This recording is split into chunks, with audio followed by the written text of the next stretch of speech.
Every country has its treasure trove of beloved tales, but one nation has an unrivaled passion for storytelling. For 10 centuries, Icelanders have been enthralled by a series of homespun stories. They're some of the most wonderful tales ever told. How they came to be written is one of the great mysteries of the Dark Ages. 1,000 years ago, at the edge of the Arctic Circle, there was an explosion of creativity which remains pretty much unparalleled in history. When the Vikings came here to Iceland, one of the first things they did, strangely, was to settle down and begin telling each other tales.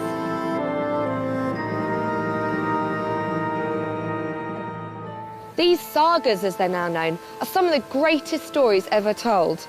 They're haunted by ghosts and plagued by witches. Mighty heroes ride to the rescue, wielding magical swords. The sagas captivated audiences 10 centuries ago, and they're still entertaining millions of people today. They're about money and sex and, and death. And this is just, the essence of good story, sex and death. This is probably the greatest book ever written. This is magnificent story. Both has everything good novel is supposed to have. She has love and battle and great poet and everything. It's everything in there. The sagas are not only great works of fiction, they're based on the lives of real people, and they challenge many of the stereotypes of the Viking Age. They reveal the power Scandinavian women wielded. They were explorers and colonizers. They may even have written some of the sagas. Iceland's ancient tales also had a profound effect on us. The sagas influenced many of Britain's greatest writers and inspired some of our most treasured stories.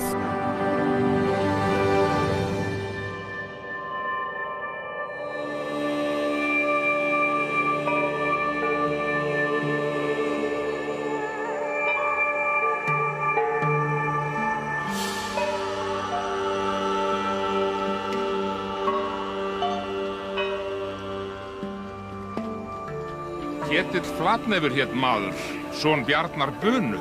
Hann var hersirríkur í Noregi og kynsæll. Á ofanverðum dögum Ketils hófst ríki Haralds konungs hárfagra. Svo að engir fylkiskonungar þrifust í landinu fyrir honum, né annað stórmenni nema hann eitri nafnbóndum þeirra. Þetta varð að ráði, því að syni Ketils fýsti mjög fararinnar og enginn mælti í móti. This is how great stories begin.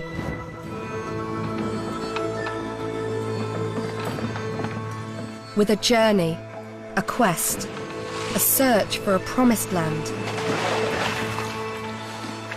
And so it is with the sagas. They recount the moment when Norwegian exiles set sail in their longships.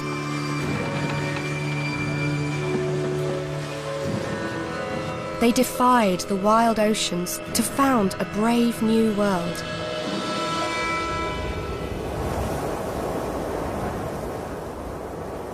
They named it Iceland.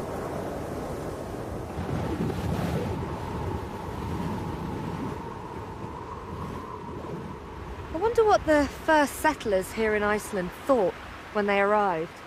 It's the least likely of promised lands, certainly the strangest place I've ever been to. It feels primeval, like a woolly mammoth should come lumbering along the horizon. There's nothing growing here, there's no trees or crops. And under the ground there's no iron ore or gold. And yet these hardy pioneers didn't just turn tail and sail off in their longboats. They stayed and tried to create something out of this extraordinary landscape. And what they created was truly magical. Words. Það læt ég þá Á ofanverðum vetri þeim fæddi Frigga Höskuld Sveinbarn. verði þeim manni að Þangað fara. kallaður. Guðrún var kvenna vænst uppóks á Íslandi, bæði af ásjón og vitsmú. Hann var mikið leiddur og vel farinn í andliti. Svo í Hann var manna best eygður og ljóst Ef litaður. til skemmtanar er á Íslandi, þá þú situr á tali við Ingibjörgu konungsíslu. Iceland is where Europe ends and the Arctic begins. It's more than 700 miles northwest of Scotland, remote, far-flung, isolated. But when it comes to the world of words, this country has always been one of the centres of literary activity. 1 in 10 Icelanders is a published author, and this love of letters began long ago with the writing of the sagas. I think all modern Icelandic writers, they have their background in this, one way or the other. During the centuries, we didn't have any universities, no academies. And we didn't have many types of arts. No architecture, no theaters, no music, no opera, no sculptures, no ballet, of course. Maybe if you look at our history, this is the only thing that we have ever been good at. It's writing stories and telling stories. The greatest of these stories are known as the family sagas. They're set in the first 150 years of Iceland's history, from the original settlement in 870 AD. The sagas were written down in the 13th and 14th centuries. In just over 100 years, dozens and dozens of stories were composed. It's a creative outpouring that has few parallels in history. Well, it was very, very remarkable that such a lot of, such a large volume of literature should come out of this really relatively tiny island with, really a very small population. But remarkable too is the genres, the forms of this literature. While the rest of medieval Europe was writing courtly romances about knights and princesses, the Icelanders were creating dramas about real families in real locations doing real things. The thing that they're most like actually is much, much later 19th century novels. They're in prose, they're naturalistic, they deal with social issues, so they're big, expansive narratives. You see something that is so much in common with our time and this time. So you feel, wow, this is really human. That's how human being is. You get something like, we have not changed. In a way, I know this. It's like peep into a hole, into a past and say, they're doing the same thing. They are, of course, in essence, always about a very primitive thing. They are about the inner circle in human action. About, lust and power and fight, and they're about, the glue that binds us. Out of the many sagas that were written, 4 or 5 are classics, but there's one in particular that's always intrigued me. We all love a good story, but who'd have thought when you're flicking through a book at bedtime or lying reading on the beach that this is where it all began? One of the first great works of fiction. The pages may be blackened by the passage of time, but despite being over 700 years old, the story still leaps out at you. It's got everything a good book needs: love and lust, violence, betrayal and revenge. It's called Laxdaela Saga, and in my opinion, it's the greatest of the Icelandic sagas. Laxdaela means Salmon River Valley, and it's in the rich farming and fishing country of northwest Iceland that the story takes place. The Laxdaela Saga charts the fortunes of the families who settle in the area. It follows their triumphs and tragedies over several generations. The love affairs, the blood feuds, the marriages, the murders.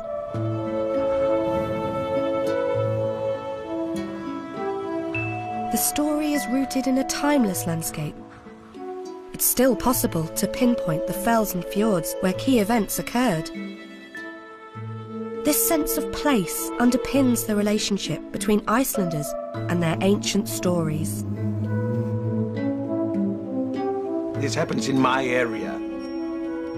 These characters are my forefathers, and they are still in my mind as you know, I know the farmers who lives on their farm, right. And I've found a similarity to them.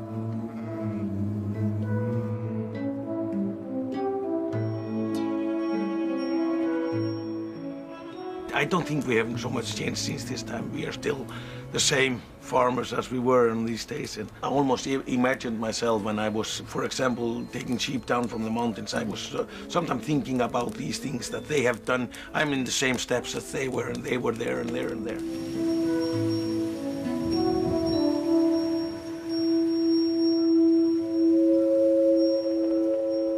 You start Laxdaela Saga with a portrait of the great matriarch Unnur, and her nickname is the Deep-Minded. What does the Deep-Minded mean? Clever, wise, with a huge memory, philosophical. What a wonderful epithet. What a surprising, maybe, epithet for a woman in a saga, the Deep-Minded.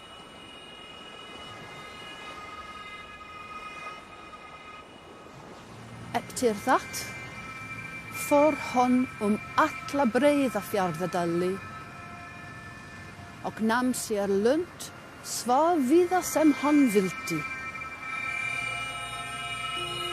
Síðan hélt Unnur skipi sínu í fjarðarbotnin. Hann lætur bæ reisa, þar síðan heitir í Hvammi og byggði þar.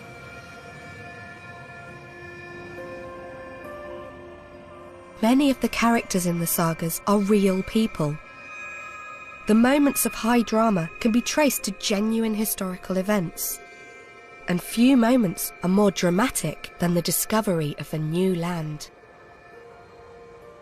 So who are the first settlers in this area then? That was Auður, the Deep-Minded, Auður Djúpúga, as we call it on Iceland. She came sailing up this bay and had settlement over there by the other end of the bay. She settled there on a farm called Hvammur. So it was a woman? It was a woman, yes. Ah, tell me a bit about her then. She was, she probably came here in the year of 892. She came from Scotland. What happened is that her husband went into battle there and he died. And she had to go away with her crew, and she established a crew on her boat, made the boat ready, so nobody was supposed to know it, and then she sailed away from Scotland. She was, what you should say, running away from there, but that was magnificent that a woman could do that on those days. So the first settler in this area is a woman, yeah. And she's Scottish. Yes. And she's able to control a boatload of men. Yes. And then what happened when she got here then? She settled down in this farm called Hvammur, and what she did is that she gave her crew, all the men got independency. They lived here in this area, in the Laxdaela area.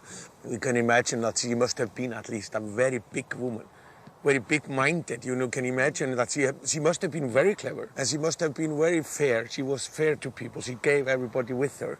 So she must have been, as you say, very big woman in mind. She must have been a great woman. Wonderful, gosh. And she earns the title, and the Deep-Minded. Yes, yes. It's a very apt one, isn't it? It tells a lot about her.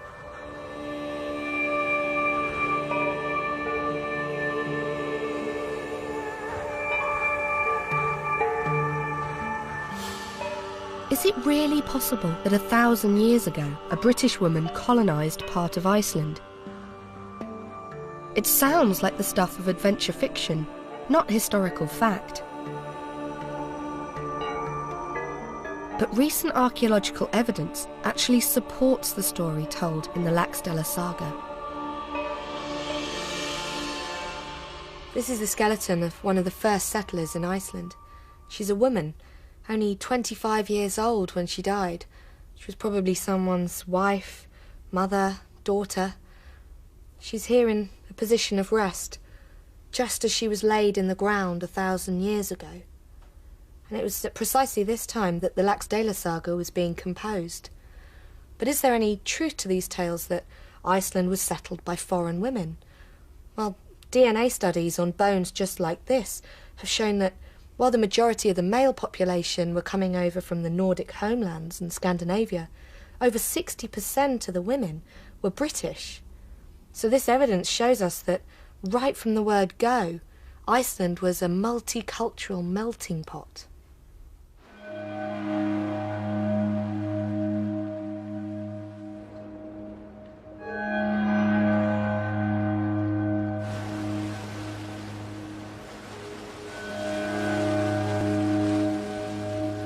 The story of Un the Deep-Minded shows us how close the links were between Iceland and the British Isles. Both countries were staging posts in a maritime empire which stretched from Norway right across the North Atlantic and beyond.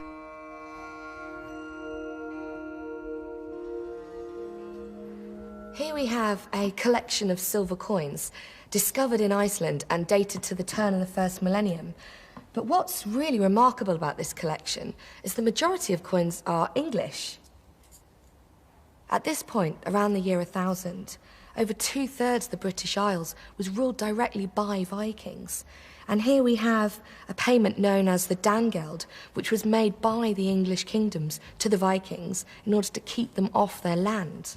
But we've also got coins here from Germany and Arabia and the Middle East, which shows that the Vikings were also raiding, trading and settling right across the known world.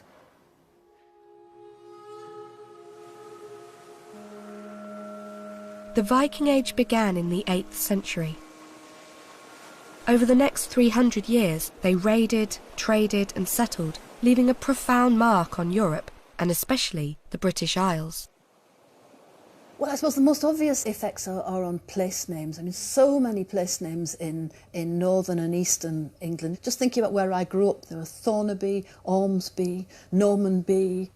The language, of course, that's even more obvious, if you like. The Scandinavian loanwords are very basic words. So they're words like husband, window, law, egg, and even the pronoun system in English is derived from Scandinavian pronouns. So they, them, their.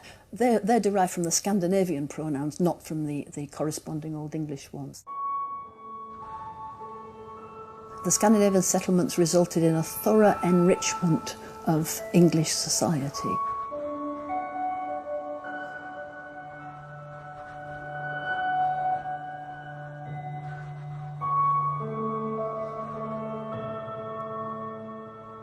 The Vikings who settled Britain had to fit in alongside other people. But the Scandinavians who sailed to Iceland found an uninhabited land. Here, the Vikings had to build a new nation from scratch, and what they created was unique for the Dark Ages.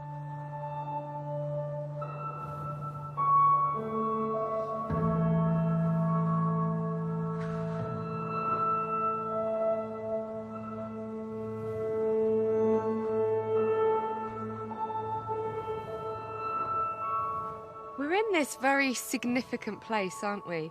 It's got geographical and political and spiritual significance. Can you tell me a little bit more about it? This is the site of the Alþingi, the early meeting place of the Icelandic Commonwealth, where people came from all over the country to discuss legal matters, formulate new law and settle disputes. So history more or less happened in this location. This is a parliament that the settlers come up with here after a few decades of living in the country as free men.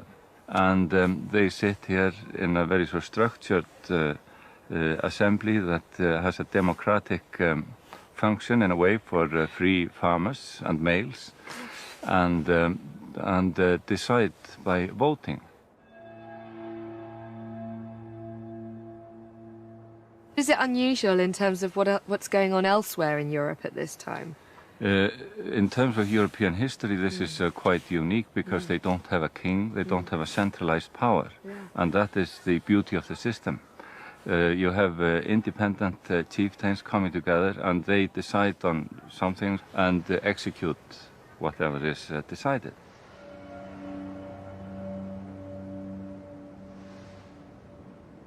Icelanders set up a nation from 870 onwards, and they set up a parliament and they set up a legal system.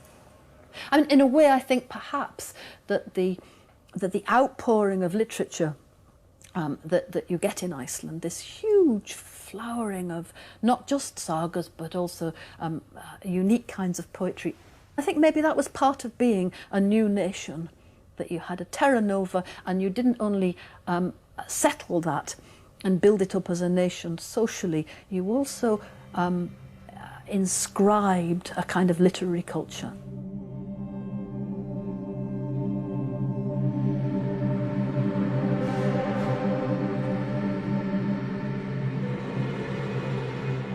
The first things that were written were family trees, tracing the Icelanders back to very noble people in Scandinavia.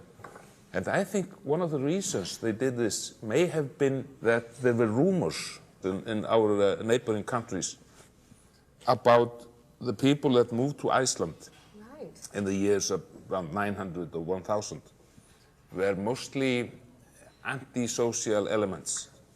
Thieves, fugitives, murderers, people that didn't survive around civilized people. So maybe the first reaction was when they had this alphabet and could write down, they were building these family trees saying that this was the most noble people, because all Icelanders, they can trace their roots back to kings and queens and even Odin and Thor and so on.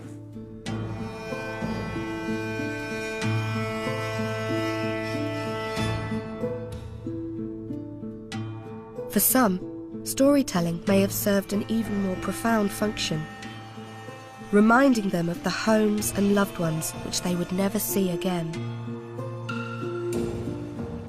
While a few British women, like Anne the Deep-Minded, chose to settle in Iceland, others were brought by force. One of the next characters we meet in the Laxdaela Saga is a concubine. Today, we'd call her a sex slave. She's been abducted from Ireland. Her name is Melkorka. Most of the women, they were bought either in slave markets in Scandinavia or brought directly from the British Isles, mostly from Ireland. Of course, when they came here, they became a part of the population, and the male culture, the Scandinavian male culture, became dominant, the language and so on. But they had an experience for generations of telling stories in their own language and even writing books in their own language, the Celts, the Book of Celts and so on. There's something really interesting taking place in Icelandic literature then. You've got this male population with the oral tradition of storytelling, combined with this influx, this exodus of women coming from Britain. So the Celtic influence could be this idea that you take that literature and then write it down, preserve Absolutely, it. absolutely.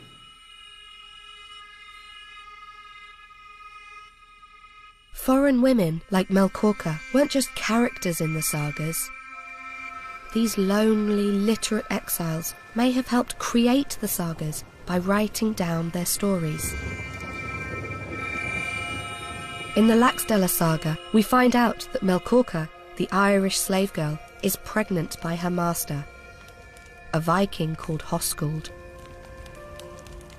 Á ofanverðum vetri þeim fæddi Frilla Höskuld sveinbarn. Höskuldur var þangað kallaður og honum sýndur sveinninn. Þótti honum sem fleirum, hann hefði ekki vænna barn séð eins né stórmannlegra. Höskuldur var spurður hvað sveinninn skyldi heita. Hann bað sveininn kalla Ólaf. Ólafur var afbragð flestra barna. Höskuldur lagði mikla ást við sveininn.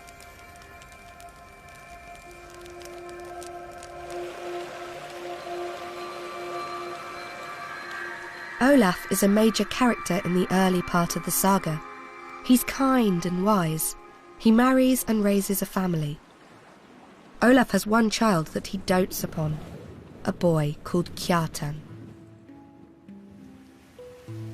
Hann var allra manna fríðastur þegar þeir fæðst hafa á Íslandi.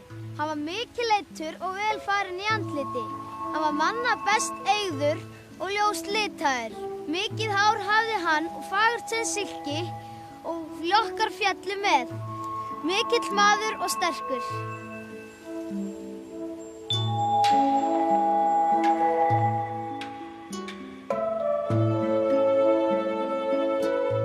Olaf also has another lad, a foster son by the name of Botley. Botley is a gifted child, but he grows up in Kjartan's long shadow.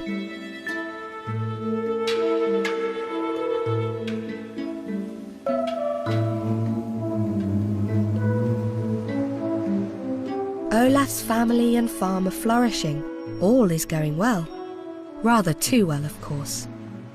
It's at this point that a new and sinister character enters the story.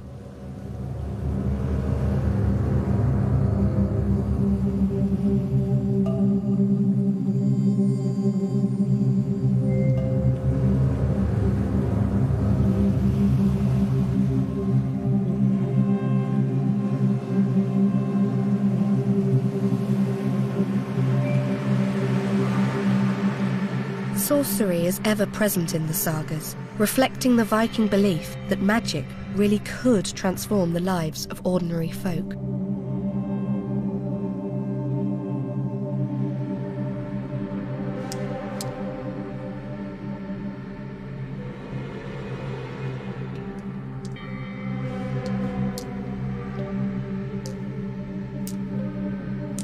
Minni mæðu fríðu frá fjandi óttabundin, aldrei skuli fundin. Today, we modern people, we often look at magics as some kind of superstitions. It's difficult for us to understand it because we live in another time and perhaps in another world in a way. But for them, that was a real thing. They knew that they could achieve something by doing some rituals, and with that they could affect the world around them, both in good and bad ways, of course. In a way, it was very much practical magic to let the cow milk more. Magics to let the grass grow faster. And therefore people had some kinds of magics that could help them to look more positive in the coming days and have extra power to survive.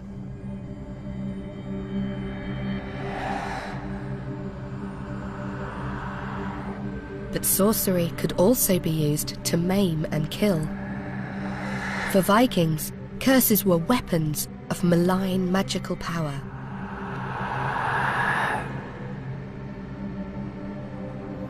The word in Iceland has always been the most important thing in the whole culture.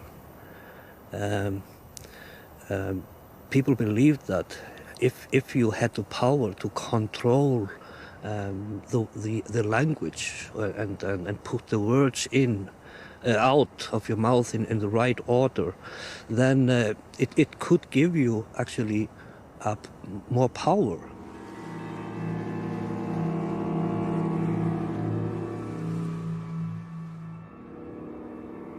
Það læt ég þá mælt að þetta sverð verði þeim manni að bana í yðarætt mestur skaði komi að og óskaplegast komi við.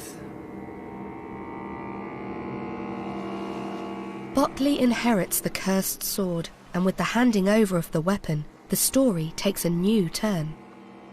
The focus shifts to Kjartan and Botley, and a beautiful young woman with whom their fate will be intertwined.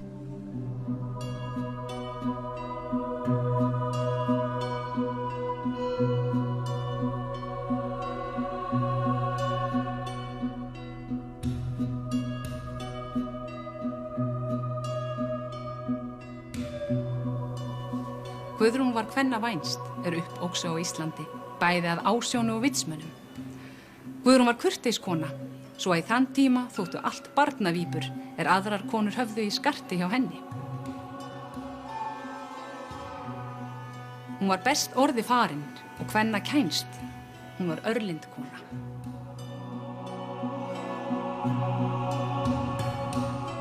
There are many leading ladies, but towering above them all is Gudrun, a complex and tempestuous beauty.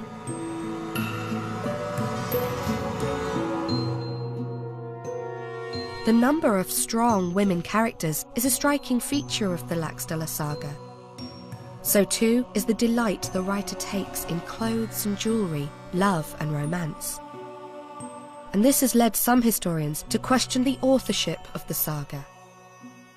So we'd think that probably the traditional view of the sagas is that they're very heroic tales, they're written by men, for men and starring men. Mm-hmm. Is that the case with Laxdaela Saga? No, I think it's the other way around. An Icelandic scholar, Professor Helga Kress, has suggested that the writer, the one who wrote down Laxdaela Saga, was a woman. There are so many scenes in that book that tell you about women's lives. It must have been told by women and listened to by women. And you see, up to the time of television probably, you would have storytelling evenings in Iceland, in the farmhouse. You have this long winter months, 8 or 9 months, and you have to pass the time. There's no telly, so you tell stories.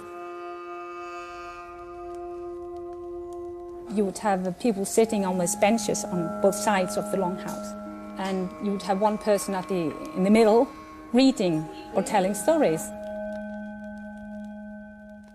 Women's domain is within the house, the man's domain is without the house. So storytelling must have been a great part of life of women, just as men. Absolutely. So we have this saga centred on women, possibly told by women, about women, women's roles within society. Definitely, I would say so, yes.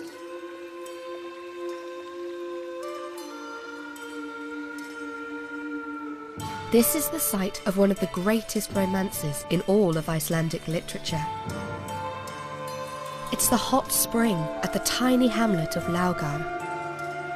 Laugar is Gudrun's home, and it's at this spa that Kjartan and Gudrun begin their courtship. Gudrun falls passionately in love, but Kjartan is a true Viking. He's consumed not by love, but by lust. Wanderlust. With marriage beckoning, he ups sticks and leaves Iceland.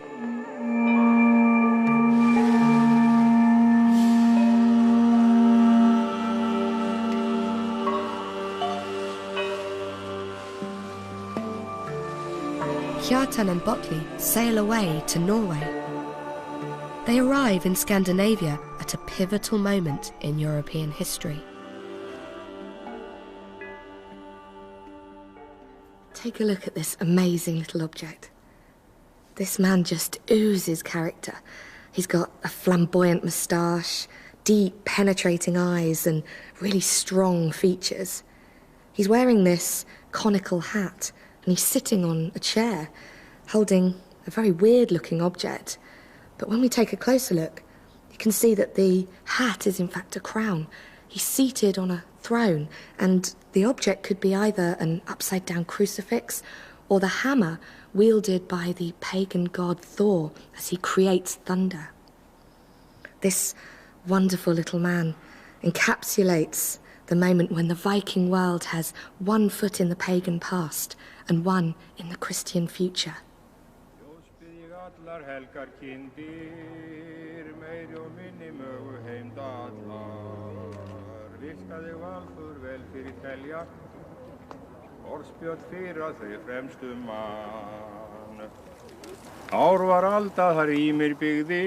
This is a ceremony to mark the end of summer and the beginning of winter. It's the last remnant of a once mighty faith, the religion of Odin and Thor, Norse paganism.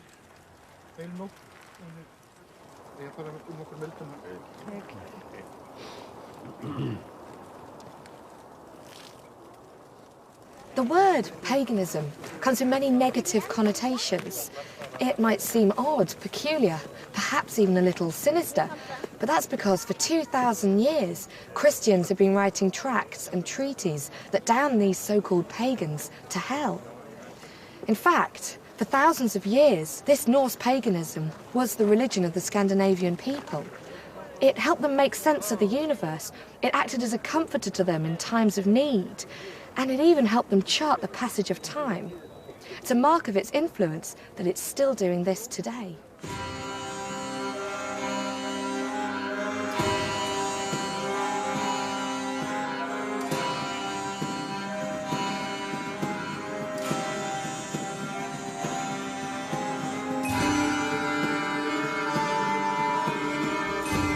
A 1,000 years ago, this ancient religion was under attack from a new crusading faith, Christianity. The man who was driving the conversion of the Vikings was Olaf, the King of Norway.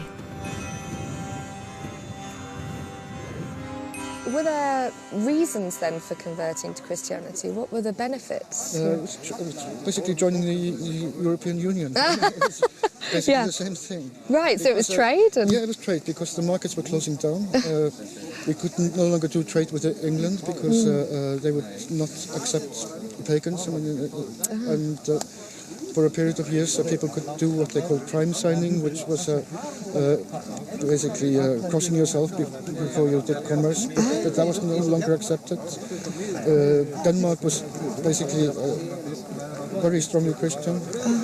Norway had become Christian after a long bloody battle. Sweden was about to become Christian. So it was basically, everything was closing down. So it was a very practical business decision.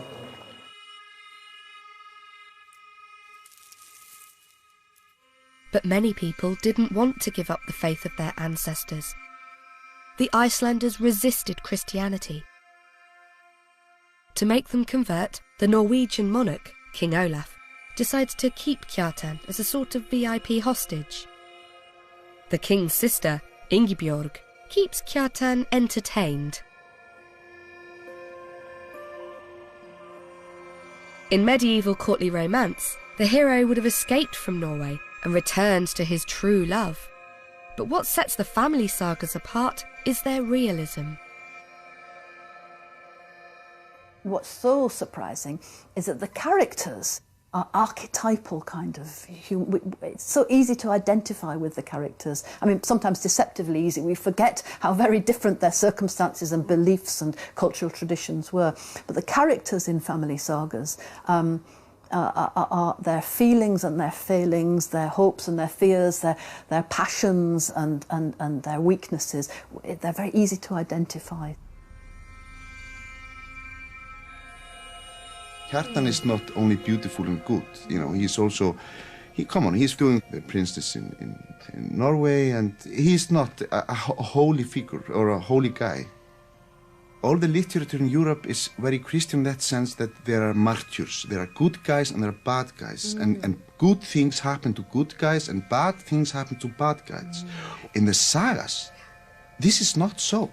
The sagas can be about bad guy, an asshole, that does something very bad to everybody and has success with it.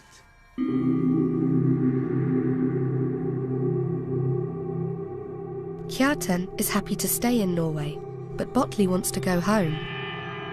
Before he leaves, he criticises Kjartan for the way he's treating Gudrun. Nú ég búinn til ferðar og myndi ég bíða þín í næsta vetur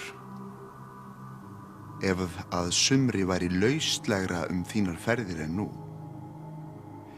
En vér þykjumst hitt skilja að konungur vill fyrir enga muni þig lausan láta.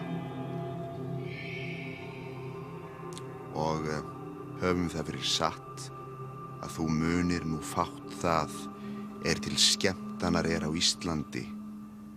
Þá þú situr á tali við Ingibjörgu konungssystur.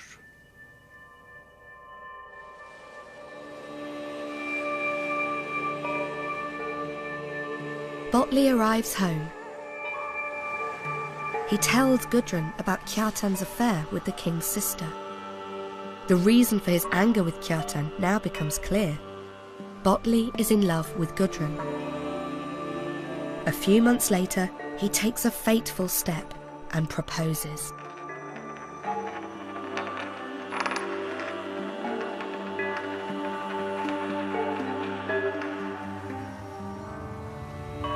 In the year 1000, Iceland finally converts to Christianity. Kjartan is free to return home. He brings with him a wedding gift, a priceless headdress for his fiancée, Gudrun. Kjartan has the bridal gift, but not the bride. He marries another woman, but he's consumed by what he sees as a double betrayal. There were regular feasts in the area, so the two couples, Botley and Gudrun, and Kjartan and his new wife, couldn't avoid each other. Whenever they met, Kjartan publicly humiliated Gudrun, and he spurned Botley's attempts at reconciliation. With each slight, the hatred grew. The precious headdress that was supposed to have been Gudrun's was now the property of Kjartan's new wife, and this headdress became the focus of the feud. One particular feast, the headdress goes missing.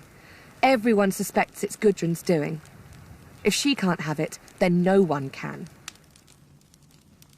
With the destruction of the headdress, Kjartan's pent-up fury explodes. He barricades Botley and Gudrun in their home, cutting them off from the toilets which are outside. He's deliberately inflicting maximum humiliation.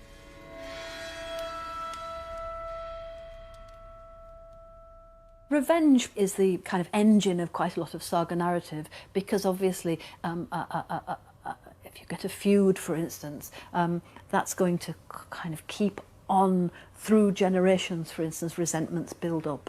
In a number of family sagas, it's these proud, independent women who are pushing the vengeance. And it's quite often the men who are trying to kind of damp it down by due legal process and make settlements, and the women are inciting the violence. As in Laxdaela Saga, Gudrun provoking Botley to kill Kjartan because she can't bear not to be married to him.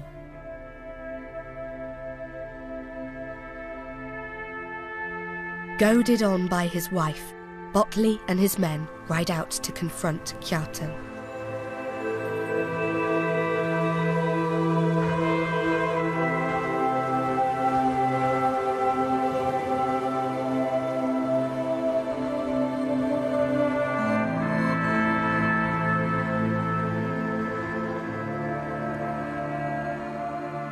So Siggy, the tension is really mounting in the saga now, isn't it? Gudrun has goaded her brothers and Botley to ambush Kjartan. And then what happens? This is the place where everything happened. Kjartan was coming from this direction with his friend. He was coming from Sörbær, and Botley and the brother of Gudrun, they came from this direction. And probably they picked up this place because the valley is slimmiest here. Probably they were staying, or we think that they were staying up there on the hill, on the reds there. There is a hole down there, very deep hole, and they could hide themselves with the horses and having looked to both directions easily. So when Kjartan is in this direction, they saw that they could fight him, and then they went down here and attacked him, of course.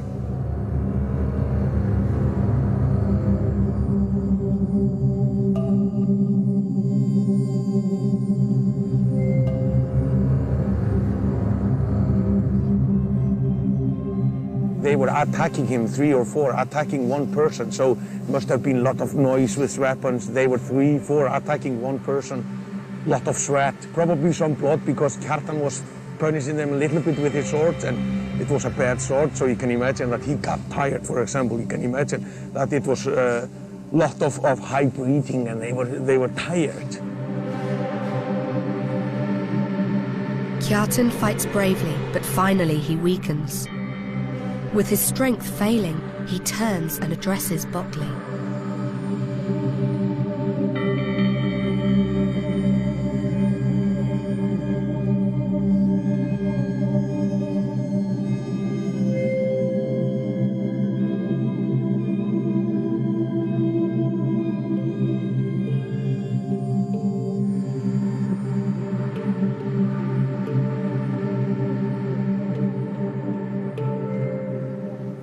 það læt ég þá mælt. Að þetta sverð verði þeim manni að bana í yðar ætt mestur skaði að og óskaplega.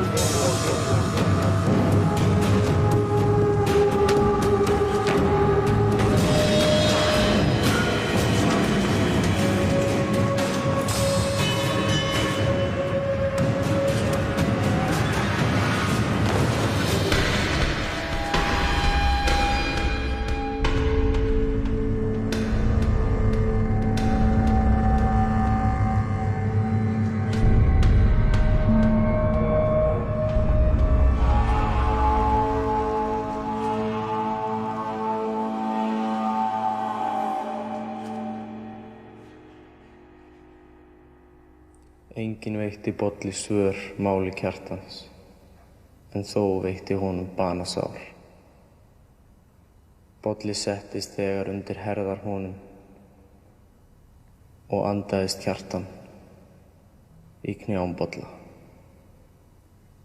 Iðrast Bolli þegar verksins og lýsti vígi á hendur sér.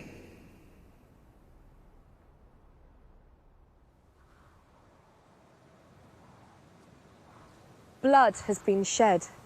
The curse of Legbiter has been fulfilled. All this sorcery and violence and vengeance has led to this, a bloodied corpse lying on the ground. Botley has killed his brother and his best friend. He's broken two of the great Viking taboos by severing the sacred bonds of friendship and family. What must he be feeling right now? Intense guilt, profound shame, or perhaps a sense of deep foreboding, because the wheels of revenge have now been set in motion.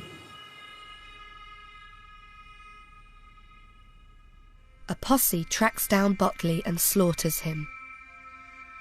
Gudrun sends her son to avenge his murder. Both families are trapped in a bloody spiral of revenge. It seems that the feud might go on forever, but then the saga takes an unexpected twist. Gudrun, the woman who has helped send Kjartan and Botley to early graves, converts to Christianity and becomes Iceland's first nun. It's an unlikely act of repentance. Was it genuine or not? I'm not sure, I don't know. But I do think that, perhaps those who told the story, the audience, liked the flair of that. Perhaps, it's a way for the author or the authors, if you can say that, perhaps this woman was just, there was no one worthy of her but the King of Kings.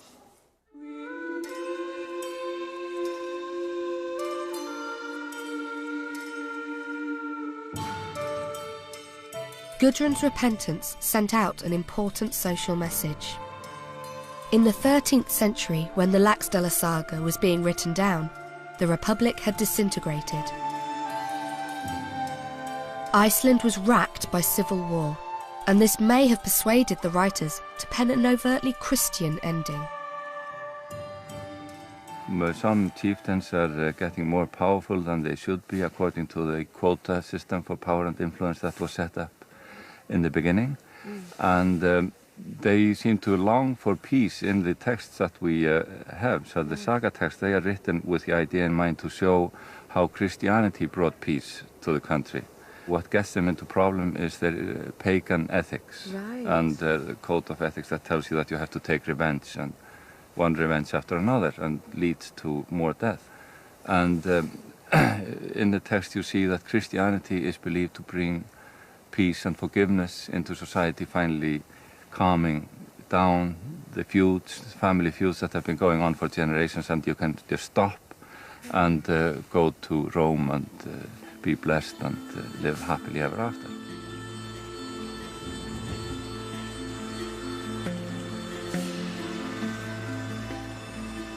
Peace came in 1262, but at a heavy price. The Icelanders were forced to accept the rule of the Norwegian king. It was the prelude to centuries of suffering. Things went downhill for the Icelanders.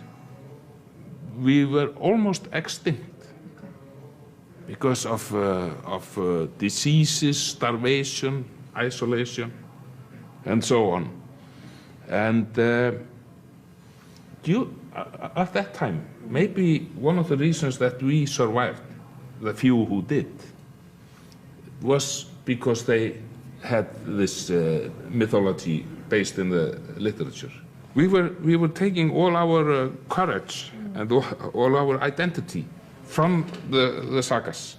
This was what we based our hope and ambitions on. Ironically, just when Iceland's pain was most acute, Britain was discovering the great stories Iceland had produced. In the 18th century, the sagas reached our shores. They had a profound influence on one of our greatest poets. I think it's a very, very big influence, actually, on Blake's work. I mean, perhaps one of the most characteristic things about Blake's poetry, and one of the most notoriously difficult things, really, is that he has created this huge and hectic mythological world. He's created a kind of alternative Blakean mythology. So many of Blake's poems contain elements derived from Old Norse myth. That's very significant, I think. By the 19th century, more and more writers were borrowing from Norse literature. Britain was hooked on the romance and heroism of the Viking Age. Victorian entrepreneurs, industrialists and explorers had a kind of fellow feeling with what they saw as the Viking achievement, that is the exploring, the white heat of technology, the new ships, the seafaring, the great ships of the Vikings, and that sense of independence and taking your fate in your own hands and getting ahead and so on.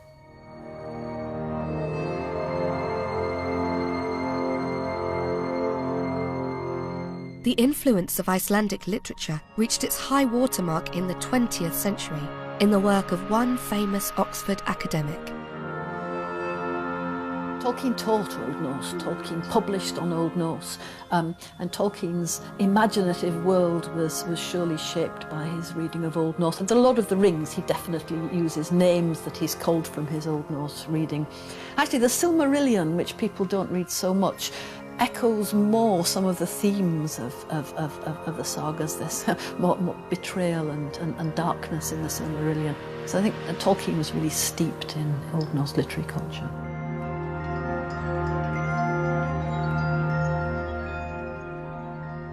Through Tolkien, the world had woken up to the power of the ancient stories. But in Iceland, the sagas had never gone away. Generation after generation had fallen in love with these strange, otherworldly tales.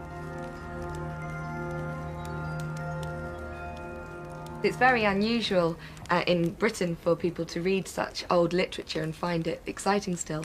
Why is it the sagas are so exciting? Just the drama and the action, you know. A girl can't choose who he marries. If she wants someone and the brothers don't like him, they say no. And if he doesn't understand, they kill him.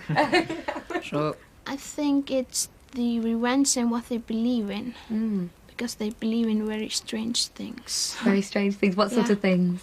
Like when someone cheated on their wife, they like have to kill him and burn him, something like that.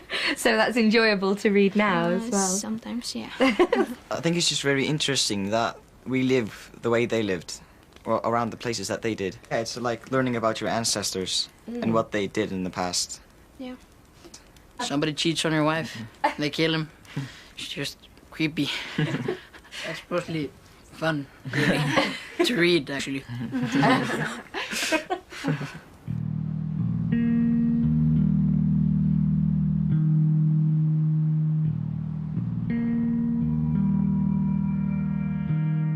The sagas were written to help the Vikings make sense of a bewildering new world. 1,000 years later, they still serve the same purpose. As Icelanders come to terms with a country transformed by financial crisis, they're turning once more to their stories. Some years ago, we decided that we were the most brilliant international bankers of the world. It turned out to be not so good. A myth. Yeah, it turned out to be a myth. But we have 800 or 1,000 years of tradition of making literature. So, me, like other writers, we go back to the sagas to find our ideas for how to tell stories and even what to tell stories about.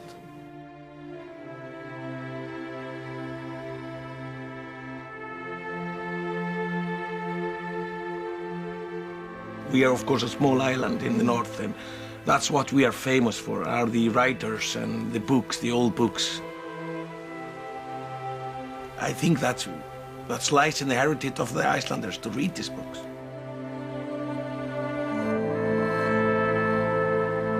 The language and the words and the poetry, that's what our culture is about, having control over the word and the language.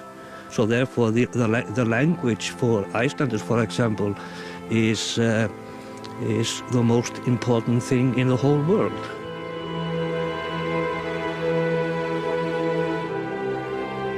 You feel that you are discovering something. You are seeing something. It's like mind openers. And you get a window into another world. And for me, it's a great thrill because this is a true window.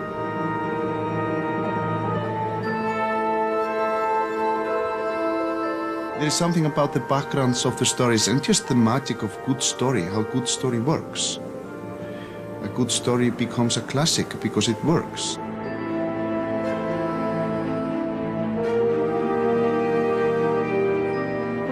I feel really inspired being here in Iceland.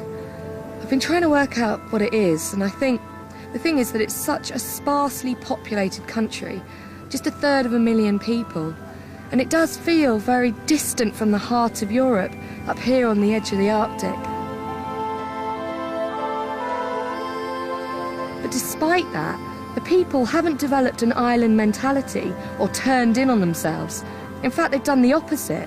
They've gone out into the world, they've embraced the world, and they've given something back. For 10 centuries, they've been welcoming us into their homes and settling us down around their hearths, and entertaining us with their stories. Tomorrow we're off walking in Iceland with Julia Bradbury at 9 in Icelandic Walks. Next tonight though, stay with us for Icelandic cinema with Jar City.